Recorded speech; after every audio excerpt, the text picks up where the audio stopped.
मेरे प्रिय आत्मा, एक छोटी सी कहानी से मैं अपनी बात शुरू करना चाहूंगा।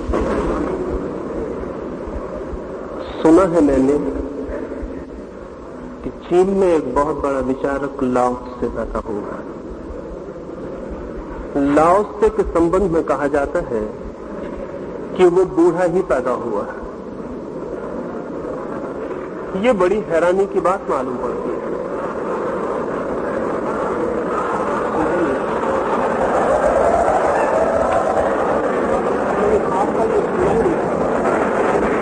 लाओ त्से के संबंध में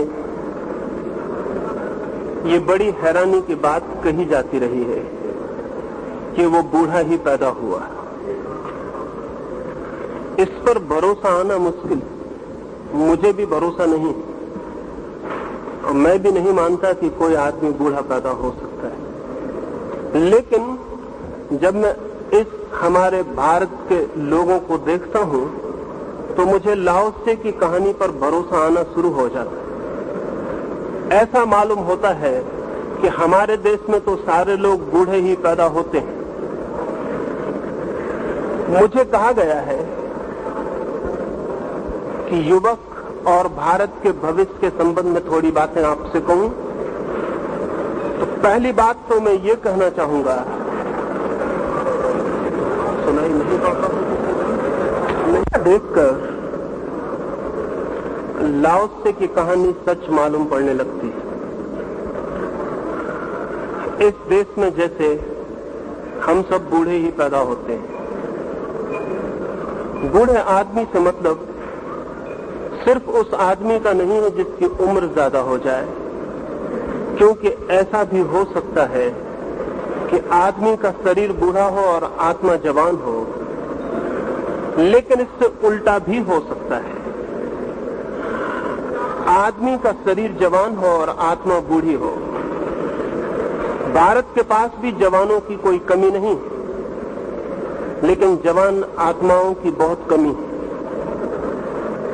और जवान आत्मा को बनाने वाले जो तत्व हैं उनकी बहुत कमी है।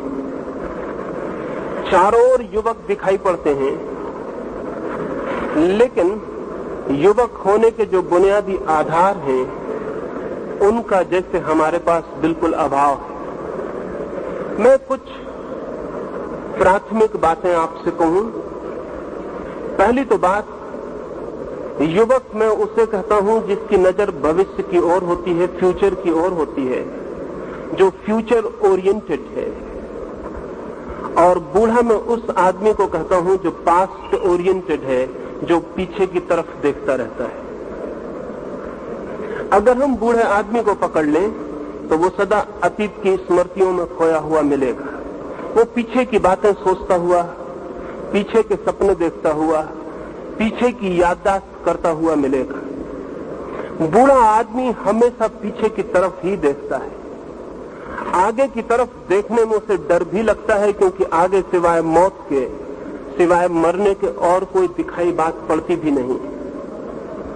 जवान आदमी भविष्य की तरफ देखता है, और जो कौम भविष्य की तरफ देखती है वो जवान होती है। जो अतीत की तरफ, पीछे की तरफ देखती है वो बूढ़ी हो जाती है। ये हमारा मुल्क सैकड़ों वर्षों से पीछे की तरफ देखने का आदी रहा है। हम सदा ही पीछे की तरफ देखते हैं, जैसे भविष्य है ही नहीं, जैसे कल होने वाला नहीं है। जो बीत गया कल है वही सब कुछ।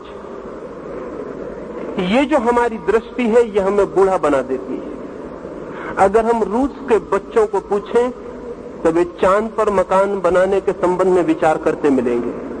अगर अमेरिका के बच्चों को पूछें तो वे भी आकाश की यात्रा के लिए उत्सुक हैं। लेकिन अगर हम भारत के बच्चों को पूछें तो भारत के बच्चों के पास भविष्य की कोई भी योजना, भविष्य की कोई कल्पना, भविष्य का कोई भी स्वप्न, भविष्य का कोई उटोपिया नहीं है।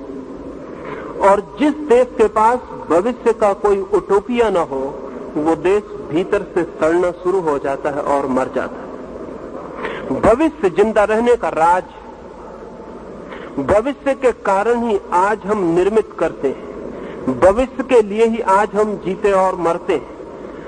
जिनके मन में भविष्य की कोई कल्पना खो जाए उनका भविष्य अंधकारपूर्ण हो जाता है। लेकिन इस मुल्क ने न मालूम किस दुर्भाग्य के क्षण में भविष्य की तरफ देखना बंद करके अतीत की तरफ ही देखना तय कर रखा है। हम अतीत के ग्रंथ पढ़ेंगे, अतीत के महापुरुषों का स्मरण करेंगे, अतीत की सारी बातें हमारे मन में बहुत स्वर्ण की होकर बैठ गई हैं। बुरा नहीं है कि हम अतीत के महापुरुषों को याद करें, लेकिन खतरनाक हो जाता है अगर भविष्य की तरफ देखने में हमारी स्मृति बाधा बन जाए। कार हम चलाते हैं तो पीछे भी लाइट रखने पड़ते हैं, लेकिन अगर किसी गाड़ी में सिर्फ पीछे ही लाइट हो और आगे लाइट हम तोड़ ही डालें तो फिर दुर्घटना के अतिरिक्त और कुछ भी नहीं हो सकता। गाड़ी में भी रियर व्यू मिरर रखना पड़ता है, एक दर्पण रखना पड़ता है जिसमें से पीछे से दिखाई पड़े, लेकिन ड्राइवर को हम पीछे की तरफ मुंह करके नहीं बैठा सकते। अतीत का इतना ही उपयोग है जितना रियर व्यू मिरर का एक कार में उपयोग होता है। पीछे का भी हमें दिखाई पड़ता रहे ये जरूरी है, लेकिन चलना भविष्य में है, बढ़ना आगे है, और अगर भविष्य की तरफ देखने वाली आंखें बंद हो जाएं तो दुर्घटना के अतिरिक्त और कुछ भी नहीं हो सकता। भारत का 2000 साल का इतिहास एक्सीडेंट्स का, दुर्घटनाओं का इतिहास। इन 2000 सालों में हम सिवाय गड्ढों में गिरने के किन्हीं ऊंचाइयों पर नहीं उठे। गुलामी देखी है, गरीबी देखी है, बहुत तरह की दीनता और बहुत तरह की परेशानी देखी है, और आज भी हमारे पास भविष्य की कोई ऐसी योजना नहीं है कि हम ये सोच सकें कि आने वाला कल आज से बेहतर हो सकेगा। वरन जवान से जवान आदमी से भी बात की जाए तो वो भी यही कहता हुआ मिलेगा कि कल और स्थिति के बिगड़ जाने का डर, रोज चीजें बिगड़ती चली जाएंगी, ऐसी हमारी धारणा है। इस धारणा के पीछे कुछ कारण, हमने अपने उटोपिया को पास्ट ओरिएंटेड रखा हुआ है। इस देश में हमने जो समय की धारणा की है, जो हमारा टाइम ऑर्डर है, वो ये कहता है कि सबसे अच्छा युग हो चुका, अब आने वाला युग बुरा होगा। सतयुग हो चुका, कलयुग हो रहा है, और रोज हम अंधकार में उतरते चले जाएंगे। जो भी अच्छा था वो बीत चुका। राम, कृष्ण, नानक, कबीर, बुद्ध, महावीर, जो भी अच्छे लोग हो सकते थे वो हो चुके। अब भविष्य में जैसे कोई अच्छे होने का हमें उपाय नहीं दिखाई पड़ता। लेकिन ध्यान रहे, जो भविष्य में अच्छे आदमियों को पैदा हम न कर पाए तो हमारे अतीत के अच्छे आदमी झूठे मालूम पड़ने लगेंगे। अगर हम भविष्य में और श्रेष्ठताएं न छू सके तो हमारे अतीत की सारी श्रेष्ठताएं काल्पनिक और कहानियां मालूम पड़ने लगेंगी, क्योंकि बेटा बाप का सबूत होता है, और अगर बेटे गलत निकल जाएं तो अच्छे बाप की बात सिर्फ मन भुलाने की बात रह जाती, वो गवाही नहीं रह जाता। भविष्य तय करेगा कि हमने अतीत में राम को पैदा किया या नहीं पैदा किया। अगर हम भविष्य में राम से बेहतर आदमी पैदा कर सकते हैं तो ही हमारे राम सच्चे साबित होंगे। अगर हम राम से बेहतर आदमी पैदा नहीं कर सकते तो दुनिया हमसे कहेगी कि राम सिर्फ कहानी है, यह आदमी तुमने कभी पैदा किया नहीं।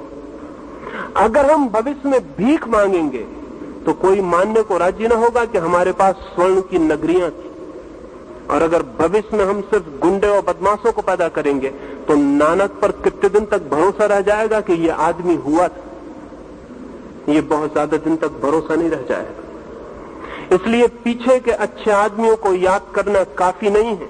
अगर सच में ये अच्छे आदमी हुए हैं, हम ऐसा दुनिया को कहना चाहते हो, तो हमें इनसे भी बेहतर आदमी रोज पैदा करने होंगे। जो रोज ऊंचाइयां चढ़ते हैं वे ही गवाही दे सकते हैं कि उनके अतीत में भी उन्होंने ऊंचाइयां छुई होंगी।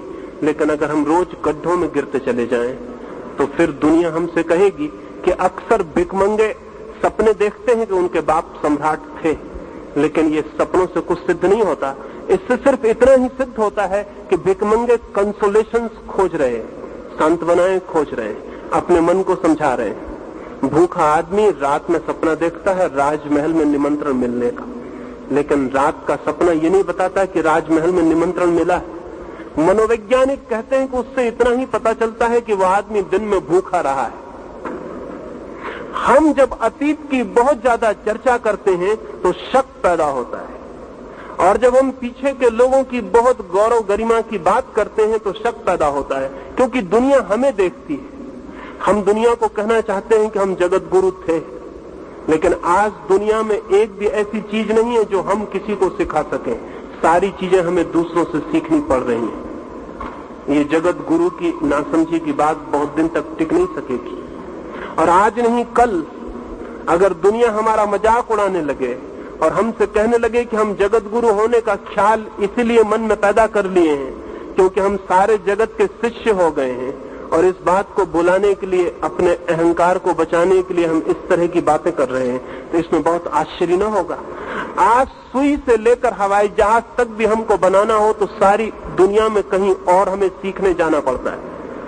आज हमारे पास सिखाने योग्य कुछ भी नहीं बचा है। आज हम दुनिया को कुछ भी सिखा नहीं सकते, लेकिन हम ये बात कहे चले जाएंगे कि हम कभी दुनिया के गुरु थे। ध्यान रहे, जब कोई कौम ये बात करने लगती है, पास्ट टेंस में जब कोई कौम बोलने लगती है, तो समझ लेना कि वो दीन हो गई। जब कोई कहने लगे कि मैं अमीर था, तब समझ लेना कि वो गरीब हो गया है। और जब कोई कहने लगे कि मैं ज्ञानी था, तब समझ लेना कि वो अज्ञान में गिर गया है। और जब कोई कहने लगे कि कभी हमारी शान थी, तो समझ लेना कि शान मिट्टी में मिल चुकी है। ये सारी बातें जो हम गौरव की करते हैं, हमारे धूलि में गिर जाने के अतिरिक्त और किसी बात का प्रमाण नहीं। अतीत को देखना उपयोगी हो सकता है, लेकिन अतीत को आंख में रखना खतरनाक है। आंख में तो भविष्य होना चाहिए, आने वाला कल होना चाहिए। जो बीत गया कल, वो बीत गया, उसकी धूल उड़ चुकी है। अब जमीन पर कहीं खोजने से उसे खोजा नहीं जा सकता। अब जिस रास्ते पर हम चल चुके वो रास्ता समाप्त हो गया है, और उस रास्ते पर बने हुए चरण चिन्ह अब कहीं भी नहीं खोजे जा सकते। जिंदगी की कहानी आकाश में उड़ते हुए पक्षियों की कहानी। अगर हम किसी पक्षी का पीछा करें तो उसके पैरों के कोई चिन्ह नहीं छूटते हैं कहीं भी। पक्षी उड़ जाता है, पीछे आकाश खाली हो जाता है। जिंदगी में कहीं कोई चिन्ह नहीं छूटते, जिंदगी में सब विस्मृत हो जाता है।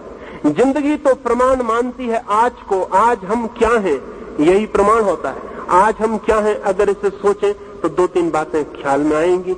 हमसे ज्यादा गरीब आदमी आज पृथ्वी पर दूसरा नहीं, हमसे ज्यादा अशिक्षित कोई कौम नहीं, हमसे ज्यादा अवैज्ञानिक कोई जाति नहीं,